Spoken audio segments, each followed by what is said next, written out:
Hello dear students, hello प्यारे बच्चों। इस वीडियो में डिस्कस करने वाले एक नया टॉपिक, हमारा टॉपिक का डिस्कशन है microbes in production of biogas. ये बहुत ही important topic exam point of से यहाँ से क्वेश्चन जनरली बायोगैस क्या होती है ये इसके बारे में पूछे गए हैं और कैसे इसका प्रोडक्शन होता है, इसकी टेक्नोलॉजी के बारे में किसने बताया, ये सब क्वेश्चन यहाँ पे आए हुए हैं, यही हम समझने वाले हैं। इस वीडियो को एंड तक देखना है, सब बातें आपको समझ में आ जाएंगी। My name is Deepak Lat, I am going to explain all this in video को शुरू करते हैं। बेटा, माइक्रोब्स कैसे रोल प्ले करते हैं इन प्रोडक्शन ऑफ बायोगैस के प्रोडक्शन में। देखो, बहुत सारी बातें यहाँ लिखी हुई हैं, टेक्नोलॉजी भी कैसे डेवलप हुई है सभी बताया हुआ है, और बायोगैस प्लांट की डिटेल्स हम पढ़ने वाले हैं, तो टॉपिक बहुत ही इंपॉर्टेंट है। देखो, बायोगैस क्या मिक्सचर ऑफ गैसेज है, जिसमें मेजर गैस कौन सी है, मीथेन, जिसको हम बायोगैस बोलते हैं। तो यहाँ पे दूसरी गैस भी होती हैं, सिर्फ मीथेन नहीं होती है, लेकिन प्रीडोमिनेंट रोल किसका रहता है, मीथेन का। ये प्रोड्यूस की जाती है माइक्रोबियल एक्टिविटी के द्वारा, माइक्रोब की एक्टिविटी होने से ही प्रोड्यूस होती है बायोगैस, जो कि यूज्ड एज ए फ्यूल, जिसको हम एज ए फ्यूल यूज़ कर सकते हैं। तो एज ए फ्यूल जो काम करती है वो बायोगैस होती है। बेटा, बायोगैस यहाँ पे मीथेन को हम यूज़ कर सकते हैं एज ए फ्यूल, और माइक्रोबियल एक्टिविटी से ये बनती है। माइक्रोब जो प्रोड्यूस करते हैं different types of gases and product during growth and metabolism. देखो, माइक्रोब जो होते हैं, अलग टाइप के माइक्रोब्स अलग टाइप की गैसेस प्रोड्यूस करते हैं। एंड प्रोडक्ट्स होता है जिनका गैसेस, जैसे कि कुछ CO2 ज़्यादा बनाते हैं, कुछ मीथेन ज़्यादा बनाते हैं। तो हम यहाँ पे उन माइक्रोब पे ज़्यादा फोकस करेंगे जो प्रीडोमिनेंटली मीथेन ज़्यादा बनाएं as compared to carbon dioxide, क्योंकि हमारा जो फ्यूल है वो क्या है, बायोगैस। और बायोगैस में क्या है, मीथेन है, जो कि इनफ्लेमेबल है, जिसको जला सकते हैं। तो यहाँ पे माइक्रोब जो है वो अलग टाइप के गैसेस एंड प्रोडक्ट बना सकते हैं ग्रोथ और मेटाबॉलिज्म के दौरान। उसलिए हम ऐसे माइक्रोब पे फोकस करेंगे जो ज़्यादा मीथेन बनाते हों। तो उन्हीं माइक्रोब की यहाँ बात होने वाली है।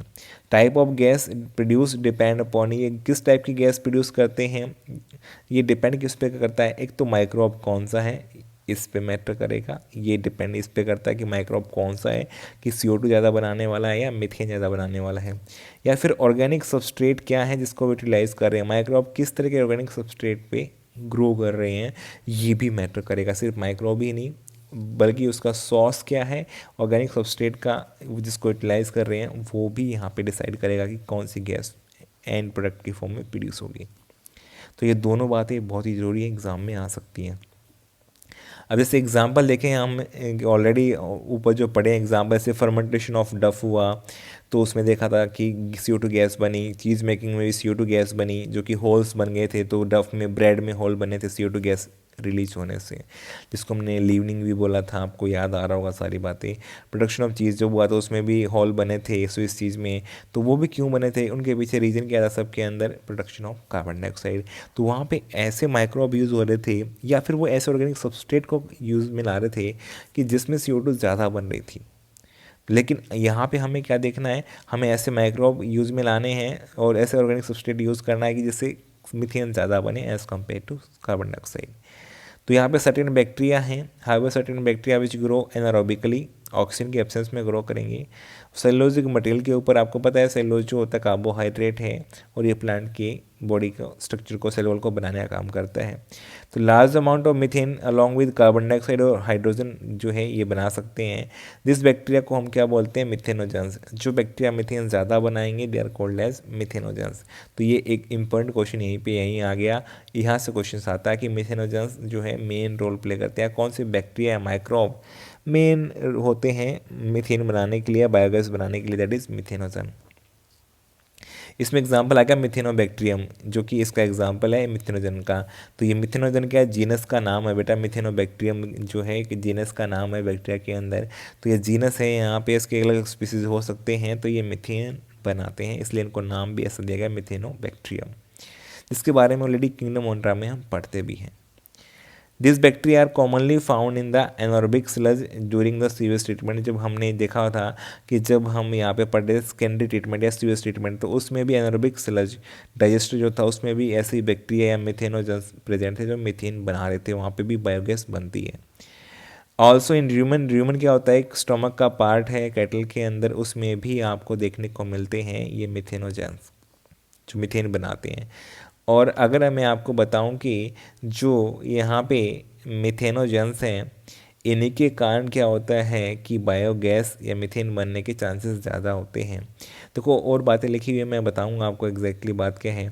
लॉट ऑफ सेलोजिक मटेरियल प्रेजेंट होता है जो खाना खाते हैं कैटल, क्योंकि प्लांट बेस्ड डाइट खाते हैं, प्लांट्स में क्या होता है सेलोज ज़्यादा होता है, तो उनके र्यूमन में भी क्या होगा सेलोज होगा।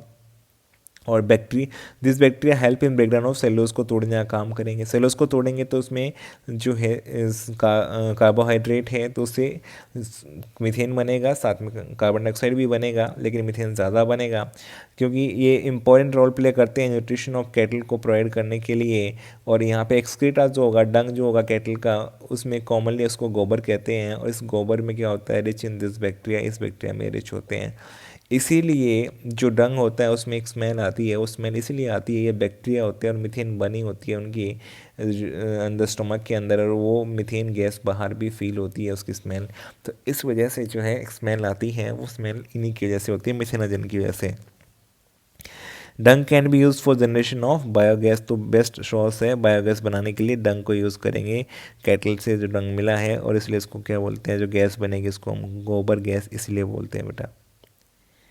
नाउ अब इतनी बातें आपको समझ में आ गई, तो ये प्लांट यहाँ पे दिखाया गया है, प्लांट किस तरह से होता है, रूरल एरियाज़ में बनते हैं, तो वहाँ पे अगर आप देखोगे तो आपको कॉमनली मिल जाएंगे। देखो कैसे हैं, इसमें मेन क्या है इसकी बॉडी में, ये डाइजेस्टर है, इसको हम डाइजेस्टर बोलते हैं। 10 से 15 फीट नीचे ये इसको डिग करके खोदा जाता है, सोइल के अंदर इसको बनाया जाता है। इसको डिग करके साथ में यहाँ पे क्या बनाएंगे कि इनलेट बनाएंगे, इनलेट में डंग और वाटर जो है मिक्स करके सैलरी बना के इसको यहाँ पे डाला जाता है ताकि ये इसके अंदर आता रहे। जब इसके अंदर क्या होगा, डाइजेशन हो चुका होगा, फर्मेंटेशन हो चुका होगा एनारोबिक कंडीशंस में मिथेनोजेनेस या मिथेनोबैक्टीरियम के द्वारा, तो वो मीथेन बनाएंगे, कार्बन डाइऑक्साइड बनाएंगे, दूसरी गैसेस बनाएंगे। यहाँ पे गैस होल्डर ऊपर लगाया गया है, अगर गैस बनेगी तो ये होल्डर ऊपर की तरफ जाएगा, तो इससे पता लग जाएगा कि यहाँ पे जो आउटलेट पाइप है उसमें जो नॉब होगी उसको ओपन कर सकते हैं हम। अगर हम उसको ओपन करेंगे तो यहाँ से गैस सप्लाई या बायोगैस हमें मिल जाएगी, गोबर गैस मिल जाएगी जिसमें मीथेन ज़्यादा होगा। और साथ में स्पेंड सैलरी जो है एक्स्ट्रा जो सैलरी है उसको स्लज की फॉर्म में निकाल लेंगे, क्योंकि इसके अंदर अभी बहुत सारा मटेरियल बचा होगा जिससे इसको हम एज ए फर्टिलाइज़र यूज़ कर सकते हैं बेटा। तो ये स्पेंड सैलरी जो है यूज़ में जो आ चुकी है, इसको फर्टिलाइज़र की फॉर्म में यूज़ कर लेंगे। तो देखो इसके कितने सारे फ़ायदे हो रहे हैं। एक तो डंग का यूज़ आ गया, इकोनॉमिक यूज़ आ गया, गैस मिल गई हमें, साथ में हमने फर्टिलाइज़र की तरह यूज़ कर लिया। तो यहाँ पे जो बायोगैस होती है बेटा, बायोगैस में मीथेन 50 to 70% होती है, कार्बन डाइऑक्साइड 30 to 40%। तो यहाँ पे इंक्रीजिंग या डिक्रीजिंग ऑर्डर में रेंज करवा लेता है कंपोनेंट ऑफ बायोगैस को। तो सबसे ज़्यादा methane 50 to 70%, carbon dioxide 30 to 40%, और अदर हाइड्रोजन या हाइड्रोजन सल्फाइड 10% के आसपास होती है। तो मेजर कंपोनेंट पूछते हैं तो यह परसेंटेज पूछ लेगा बेटा, 50 to 70% methane, carbon dioxide 30 to 40% हो सकती है, और 10% अदर गैसेज या हाइड्रोजन हाइड्रोजन सल्फाइड। तो यहाँ पे अगर आप देखोगे जैसे यहाँ पे 50 है तो हो सकता है ये 40 हो कार्बन डाइऑक्साइड उस समय पे, और ये 10 हो तो 100 हो जाएगा। हो सकता है ये यहाँ पे जो है 60 हो, ये 30 हो, 90 और ये 10 हो जाए, तो ऐसे हो सकता है, पॉसिबल है। तो ये डिटेल में क्या क्या याद करना है, डाइजेस्टर याद करना है, इनलेट याद करना है, स्लज के लिए आउटलेट याद करना है, ये वाला स्पेंड सैलरी के लिए, और एक आउटलेट गैस के लिए जो ऊपर की तरफ होगा। और इस तरीके से आप ग्राउंड लेवल से नीचे इसको बना सकते हैं। तो इसकी रिक्वायरमेंट्स कम हैं, लेकिन इसके लिए चाहिए क्या, मेन गोबर या डंग चाहिए, ये इसकी मेजर रिक्वायरमेंट है। अब आपको पता है कैटल डंग जो है available in large quantities in rural areas में बहुत ज़्यादा मिलता है। तो कैटल यूज़ करी जाती है क्योंकि वहाँ पे बहुत सारे पर्पज़ के लिए, जैसे कि आपको पता है मिल्किंग के लिए तो यूज़ करते ही हैं, साथ में और फील्ड्स में काम करवाने के लिए भी यूज़ कर सकते हैं, ट्रांसपोर्ट के लिए यूज़ कर सकते हैं। Biogas plant are more often built in rural area में इसलिए बनते हैं क्योंकि वहाँ पे रूरल एरिया के अंदर जो है डंग बहुत ज़्यादा अवेलेबल है। Biogas produce use for cooking और लाइटनिंग के लिए यूज़ कर सकते हैं। इसमें इतना कैलोरीफिक वैल्यू है कि जिससे हम कुकिंग कर सकते हैं और लाइटनिंग के लिए यूज़ कर सकते हैं। जो टेक्नोलॉजी थी बेटा बायोगैस प्रोडक्शन की, क्वेश्चन इससे आ चुका है, इंडिया में किसने डेवलप की थी।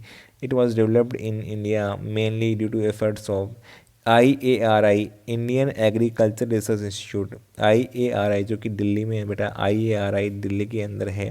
साथ में KVIC khadi and village industries commission, तो यहाँ पे दो नाम याद रखना, IARI Indian agriculture research institute और KVIC khadi and village industries commission, ये दोनों ने मिलके जो है यहाँ पे टेक्नोलॉजी जो थी बायोगैस प्रोडक्शन के लिए, बायोगैस प्लांट के लिए वो कैसे होने चाहिए, इसको जो है डेवलप करने का काम किया था। इन्हीं के एफर्ट से टेक्नोलॉजी डेवलप हुई है।